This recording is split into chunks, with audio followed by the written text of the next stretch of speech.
Oi, gente, como vai? Tudo bem? Sejam bem-vindos. Se você está aqui pela primeira vez, saiba que esse amigo ou sua amiga que te convidou se importa muito com você. Deus te ama muito. Meu nome é Daniel e eu sou pastor da igreja. A gente vai continuar nossa conversa sobre obra-prima, sobre graça e misericórdia, sobre graça e verdade. Se você frequenta igreja ou já frequentou, talvez você tenha ouvido que no Antigo Testamento, aquela parte, a primeira parte da Bíblia, fala-se muito sobre a lei. E que agora nós estamos na época do Novo Testamento, e a ênfase é a graça. Você já ouviu alguma coisa assim? A Bíblia tem uma coerência em toda a sua narrativa. A graça sempre esteve permeando o relacionamento das pessoas com Deus. Mas o que aconteceu nos tempos de Jesus com os fariseus? Eles começaram a pensar em termos técnicos da lei. Pensaram que a obediência à lei os tornava dignos da aceitação de Deus. Sabe que tem gente que pensa que se você vai para a igreja, se você segue a religião direitinho, então aí você é salvo. Linguagem brasileira de sinais, o Libras, sabe aquele que aparece na televisão, o pessoal fica falando 10 anos, né? Para cima, para baixo. O sinal para salvação, para salvar, é alguma coisa assim, ó. Agarra e levanta. Isso é salvar. A impressão forte que eu tenho é que alguém está se afogando, vem alguém, pega pelo cabelo e tira da água. Isso é salvar. Agora tente imaginar você se afogando, né? Se debatendo. Aí você pensa, eu vou me salvar, o que eu faço? Pego meu cabelo e me tiro da água? É possível isso? Pois é, os fariseus acreditavam que sim. E muita gente hoje em dia também pensa que sim, que cada um pode se salvar.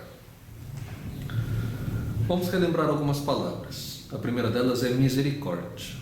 Misericórdia é não receber o que merecemos. E graça é receber o que nós não merecemos. De novo, misericórdia é não receber aquilo que merecemos. E graça é receber aquilo que não merecemos. Eu gosto da ilustração do menino arteiro, instruído por seu pai a não mexer na caixa de ferramentas. E um dia, quando o pai volta para casa, quase escorrega no alicate que estava lá no meio do corredor. E ele vai seguindo a trilha com todas as ferramentas dele espalhadas. Inclusive a fita métrica, a trena, estava enrolada na cadeira e ia até o pé da cama. O pai chama o filho e pergunta se ele tinha entendido a instrução de não mexer nas ferramentas dele. O menino envergonhado reconhece que tinha desobedecido. O pai então aproveita a situação para explicar o significado das duas palavras, misericórdia e graça. Ele diz, misericórdia é não receber aquilo que a gente merece. O que você merecia agora? Fala, um castigo. Pois é. Repita comigo o que é misericórdia. É quando a gente merece um castigo e não recebe. Repita vocês aí comigo. Misericórdia é não receber o que merecemos. Muito bem, quero aproveitar, o pai falando com o filho, quero aproveitar e ensinar o significado de uma outra palavra, graça. Vai se trocar, a gente vai sair para a sorveteria. Você não vai me castigar? Você não está bravo pelo que eu fiz? Pergunta o filho. E o pai diz, você desobedeceu e merecia um castigo. Mas eu quero que você entenda o significado da palavra graça. É um favor imerecido. Você não merece, mas ainda assim vai receber. Repita comigo. Graça é receber algo que a gente não merece. Jesus não veio abolir a lei de Moisés. Ele a cumpriu toda, mas mais do que isso, ele fez as pessoas relembrarem a intenção da lei. Os religiosos do tempo de Jesus faziam muita questão de obedecer minúcias da lei, mas não tratavam as pessoas nem com graça e nem com misericórdia. Acompanhe na Bíblia, Lucas capítulo 4, versículos 16 a 21. Falando de Jesus. Ele foi a Nazaré, onde havia sido criado, e no dia de sábado entrou na sinagoga, como era seu costume, e levantou-se para ler. Foi-lhe entregue o livro do profeta Isaías. Abriu e encontrou o lugar onde está escrito: O Espírito do Senhor está sobre mim, porque Ele me ungiu para pregar boas novas aos pobres. ele me enviou para proclamar liberdade aos presos e recuperação da vista aos cegos, para libertar os oprimidos e proclamar o ano da graça do Senhor. Então ele fechou o livro, devolveu ao assistente e assentou-se. Na sinagoga, todos tinham os olhos fitos nele, e ele começou a dizer-lhes: hoje se cumpriu a escritura que vocês acabaram de ouvir. Esse é um texto profético, que fala sobre a vinda do Messias. Messias é a palavra hebraica para a palavra grega Cristo, que quer dizer ungido de Deus. Então, Messias, Cristo e ungido são a mesma coisa. Jesus veio para trazer o evangelho aos pobres.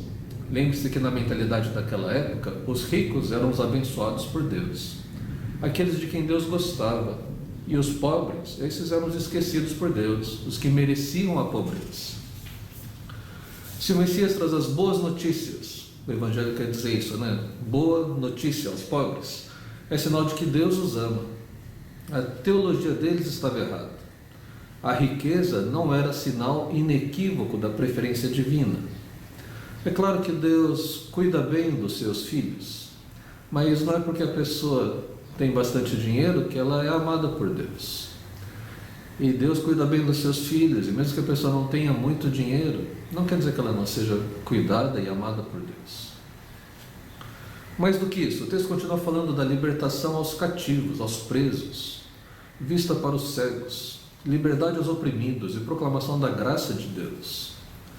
Os presos eram presos por dívida, eram presos por crimes.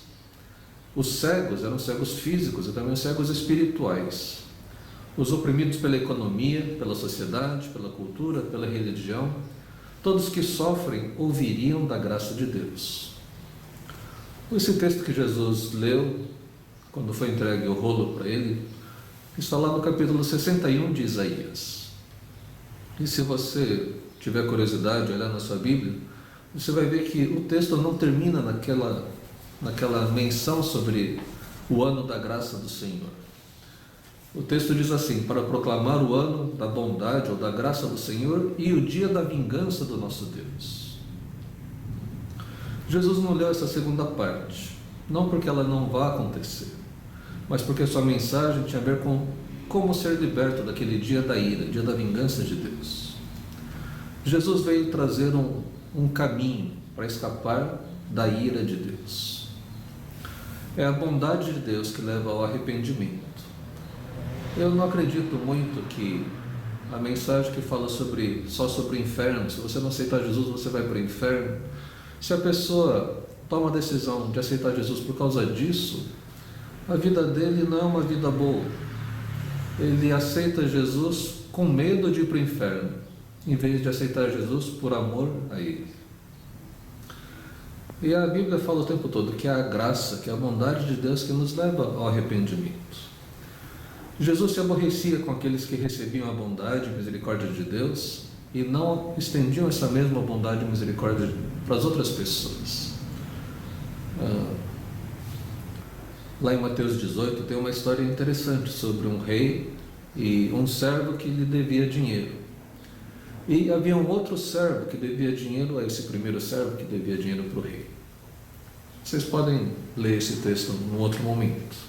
Marcos capítulo 10, a partir do versículo 17. Quando Jesus ia saindo, um homem correu em sua direção e se pôs de joelhos diante dele. E lhe perguntou: bom mestre, que farei para herdar a vida eterna? Respondeu-lhe Jesus: por que você me chama bom? Ninguém é bom a não ser um, que é Deus. Você conhece os mandamentos: não matarás, não adulterarás, não furtarás, não darás falso testemunho, não enganarás a ninguém, honra teu pai e tua mãe. E ele declarou: mestre, a tudo isso eu tenho obedecido desde a minha adolescência. Jesus olhou para ele e o amou.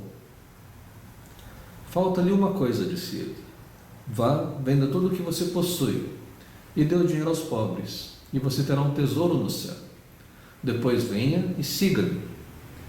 Diante disso ele ficou abatido e afastou-se triste porque tinha muitas riquezas. Jesus olhou ao redor e disse a seus discípulos: como é difícil aos ricos entrar no reino de Deus. Aqui tem muita coisa para comentar. Podíamos comentar sobre os mandamentos que Jesus não mencionou, né? Jesus começa a lista a partir do 5º mandamento.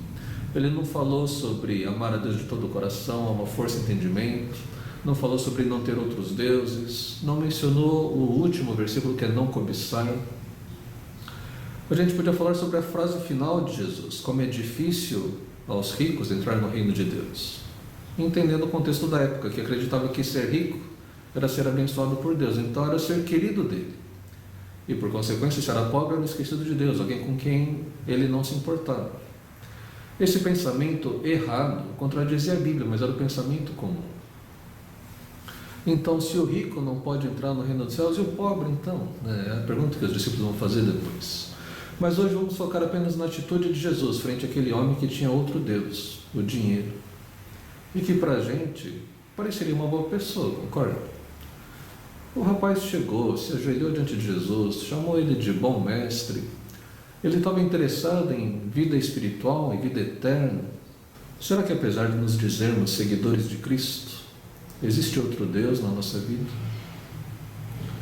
Observe a frase. Jesus olhou para ele e o amou.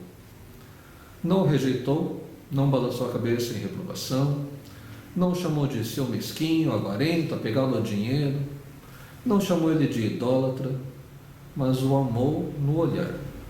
Amou de forma que os outros notaram isso. Apesar deste olhar amoroso, o rapaz se afastou. E se afastou triste. Será que ele estava triste por não ter agradado Jesus? Será que foi por ter pagado o mico? Já que ele tinha certeza que seria elogiado, mas acabou excluído? Ou será que estava triste por entender que ele não herdaria a vida eterna? Afinal, essa foi a pergunta inicial. Bom mestre, que farei para herdar a vida eterna? Jesus te ama muito. Você não quer se aproximar dele? Um abraço e tenha uma boa célula.